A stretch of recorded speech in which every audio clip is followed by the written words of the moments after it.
So look, those fellows had something to do with it. It's too worn to tell what it says. And there was a professor there that was very interested to show us around. And he had been there for 30 years and he knew everything about it. And I said, what does that say?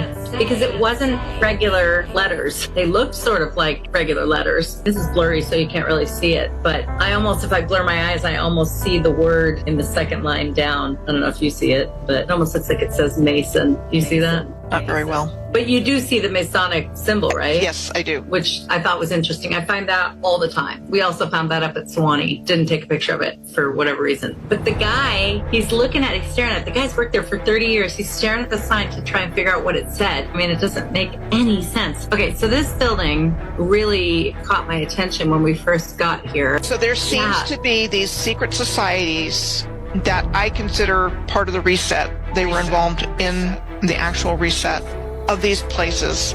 And that was what the Knights of Pythias had as their reason for being, was building these beautiful castles and so forth as a place for widows and orphans from the American Civil War to live. The one that I currently have up is the side of the Pythian building. Different kinds of brick. This is the side of it too. And also like the filled in windows and kind of weirdly random here. My student is working in architecture. She just graduated with her architecture degree and she's working in Phoenix in architecture. I asked her what she thought about the style, and apparently they don't talk about that in architecture degrees.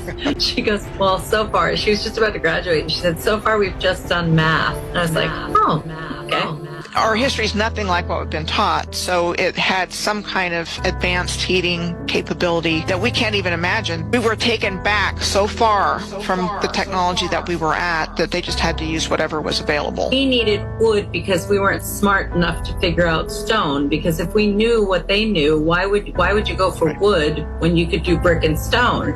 Clearly, they didn't know how to do brick and stone. So we cut down trees, and I've always felt like that trees were energy sources.